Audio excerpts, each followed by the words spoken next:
Good day mga kalapatids, ngayong araw, eto, sabay-sabay tayo magtali ng kulungan, mag-ayos ng mga kulungan natin, lalo-lalo na yung mga nasa bubong ng bahay, yung mga kulungan mga kalapatids. Tali nyo na lahat yan, katulad ng ginawa namin kanina. So eto, tayo, dito sa area namin dito, nagsisimula na ang ulan. No? Kaya lahat kayo, mag-ingat kayo mga kalapatids. Ito, yung mga ibang dumi, naiwan pa dito. Pero wala nang kalapati dito. Sinecure na namin yan. Kita nyo medyo maingay yung background natin kasi tumutulo yun dito. Ayan. So, binutasan muna namin para hindi maipon yung nasa gutter para di bumagsak. Mamaya pakita ko sa yung kalagayan doon. No? So wala nang kalapati dito. Nagsimula na yung ulan. Anong oras na ba? Pag-alas 12 na ngayon mga kalapatids. Sakto-sakto. No? So wala din tayong mic kasi mababasa tayo. Ayan. I-secure ko muna yung kulungan. Kailangan nakalagay lahat. Ito pala wala siyang wala pala siyang stopper. No? Wala siyang yung ipitan sa ilalim. So isa lang. Ayan, nakasara na maigi yung kulungan natin. Yung mga ibon natin dito sa taas, safe sila. Ang hindi ko lang alam mga kalapatids, kung di lili pa rin yung bubong nito mamaya. Doon ako natatakot. So ito wala naman laman eh. Konti lang naman ibon natin eh. So dito, ayan, yung main pliers natin na panlaban. 7 lang naman ay nandito. Dito sa kabila, konti lang rin sila dito. 1, 2, 3, 4, 5, 6, 7, 8, 9, 10. 10 lang sila dito mga kalapatids. Konti lang ibon. So konti lang iingatan natin ibon ngayon dito. Ang iniingatan talaga natin mismo is yung kulungan. No? So baba tayo. Pasok tayo sa taas. Kaya kita nyo area dito mga kalapatids. Pinagtatali na namin lahat yan. Ito, dati na yan yung hollow block. May hollow block na rin yun na nilagyan ko ng hollow block. Nilagyan ko ng hollow block yung yero ng kukulungan natin dyan. Yung dito naman, ito, tinalian ni Tatay Madla. Yan, parang dumaan si Spider-Man. No? Ayun, yung mga poop tray. Papalitan ko ibang poop tray doon yung mga madudumi. No? Okay tayo sa taas. Para makita nyo. Ayun, no? Tingnan nyo sa taas mga kalapatids. Pinuno ni Tatay Madla ng tali. Hindi ko lang alam kung mababasa pa ito mamayang gabi. No? Kasi mamayang gabi doon yung bagyo. Ayan, no? Kanyo, puro tali na yan mga kalapatids. Tinali ni Tatay kanina to. Kaya parang dumaan si Spider-Man dito, sabi ko nga sa inyo eh. O ayan o, diba? Kapal ng tali. Ito na lang ang hindi natali kasi wala nang tatalian. Saka umuulan na kasi kanina, madulas. So ayan, ito may tali na yung buong yero natin. Dito din, ayan. So ito yung lagay ng panahon sa atin mga kalapatids. Ingat-ingat kayo. Siya si Idol Madla, nakakahanga, may mga hawak, gandang linyada. Ika'y inspirasyon kung bakit hanggang ngayon ako'y palaging kumakarera. Oh, ayan mga kalapatids, mahina pa naman. Pero mamaya, siguro, lalakas na yan, kaya tayo ay mag-ingat lahat. So ito, di ko sure kung nandito pa to bukas na umaga dahil gabi daw yung ulan. So ayan, kita nyo naipon yung tubig dun, oh. Kaya ang binutasan namin to eh. So yun yung tumutulo. Ito may tumutulo dito. Yung sa gutter lang eh, pero wala nang problema yan, no? Ito, secured na din. Nakasara lahat to mga kalapatids.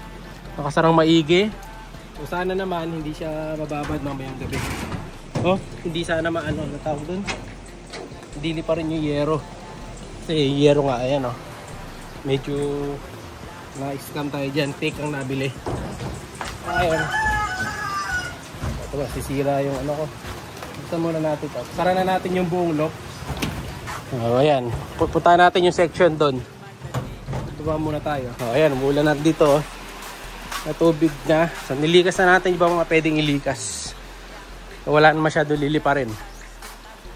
Sakaling may lipa rin man, grabe na talaga yung hangin nun. So mga ibon ko dito, ito wala nang takip to kasi nakatago naman na sila. Kaya so pag sobrang lakas yung hangin na galing dito, yung dala-dala, mababasa rin sila. So isa lang naman na may itlog dito, ito lang, malayo na siya. So di na siguro abutan to. No? Safe na. Ito yung sasakyan, yung motor, kinip safe na natin. Ito, wala na siguro nililipa rin dito sa loob na. Mga manok ko, safe na rin yun. Nilagyan ko na rin ng hollow block para safety na. No? So dito, ayan, nilagyan ko ng hollow block yung kulungan namin mga kalapatids. Oh. Yung mga hollow block yan, 1, 2, 3. Kasi baka pagising ko bukas sa umaga, wala nang kalapati dyan.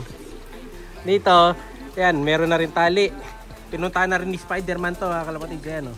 Nasaputan na. Nilagyan ko rin ng patong yan yung mga gilid para di sila maanggihan. Dahil may mga anak. Lalo yung dito to, may anak yan. May anak yan. May anak yan. Ito may itlog pero tinayo niya tayong itlog mga kalapatids. Oh, ayan kung ano nangyari dyan. So ayan, nakatali na. Hindi na sana liparin yan mga kalapatids. Oh, ayan, may pop tray pa doon, dalawa. Gagamitin ko yung dalawa na yan mamaya. So ayan ang ginaging preparation natin dito. And then sa likod, i-rescue na natin sila one time mga kalapatid. Yung dalawang Taiwan birds natin, tatanggalin ko na dun sa kulungan na maliit. Kasi baka mamaya mag-iba yun, tapos umulan, mabasa, ma-dead sila. Kukunin na natin, samahan nyo ako ha. Hindi tayo. Sayang yun, tagal lang natin tinetrain. Tapos baka mabasa ng ulan. Kaya tara, kunin natin sila. Oops. Dito din mga kalapatid, natali na natin. Kinali rin ni Tatay Madla yung iba dyan. No? Halos si Tatay Madla din na nagtali. Ayan. Ako yung mga nasa loob kasi inalis ko. Siya sa labas. O ayan, pati dito. O, may pinturan na nakaharang dito. Barong-barong. Dito, may ganyan din kalapatids. Ayan, no? Shoutout sa kalapatids ha. Libre promote. Kasi ito, meron din tayo dito. Ito, maganda to, sulit to, yung gantong takip. Natira ko lang to hindi ko na pinutol para may dagdag protection. Ayan. So hindi na pupunta yung hangin. Pero yung manok ko, ito.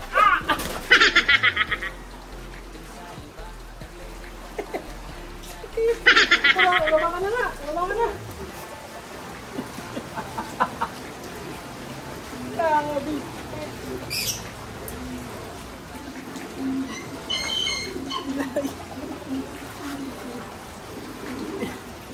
Nagiliran ako mga kalapatid. Sakit. Sakit. Ang bihira yun. So nga tuloy ang vlog natin. Sakit. Huling-huli sa camera. So nananakit talaga yun. Sabi ko pag may nagbablog yun. Kita nyo ako yung amo kay ginugulte. No?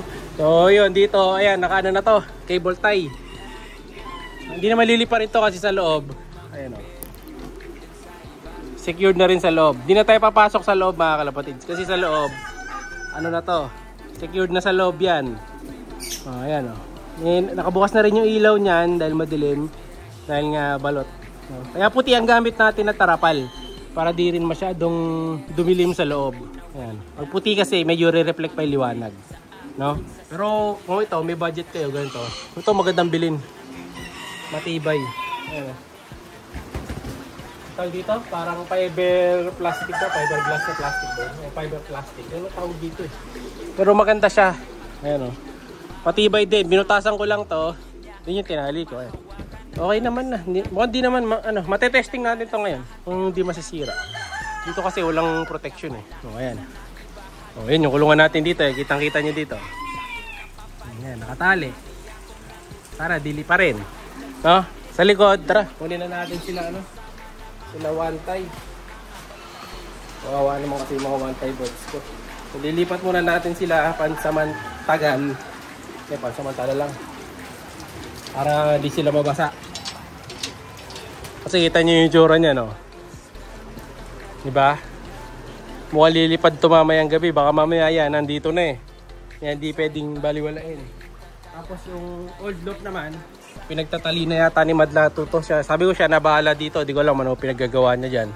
Pero sabi niya, okay na to, secured na. Tinali na niya yung mga trapal, yung mga alambre, nakaakap na.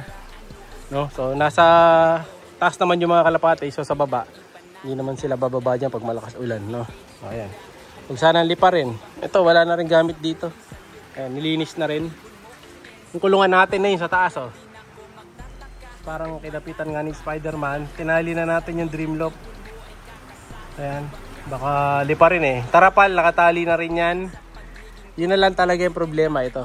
Pero nilagyan ko na ng bakal sa ibabaw. Yan ako, baka lipa rin pa din eh. No? Pero ito, kukunin ko na sila. Huwag ko na lang yung camera doon sa pwesto na yun. No?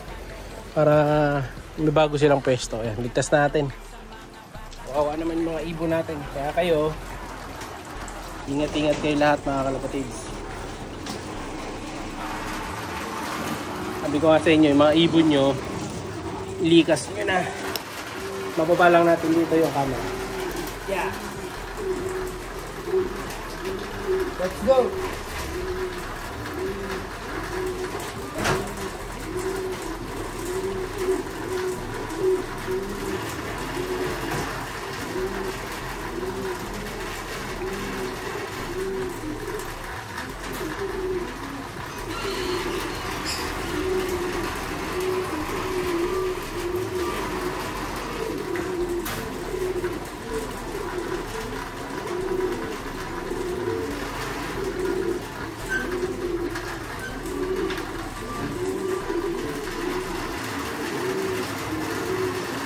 Yeah. Ayun, naligas na natin. Nalagay ko na yung isa sa loob. Ito na lang si Coco. Dito muna sila magsasalo sa maliit na kulungan na to. Yeah. May painuman pa naman ako doon sa kapatokan. So dyan muna sa dalawa. Sila nabubulol pa. No? So ito dito. Okay sila dito mga kapatid. Makikita ko dito. Safety. Yan.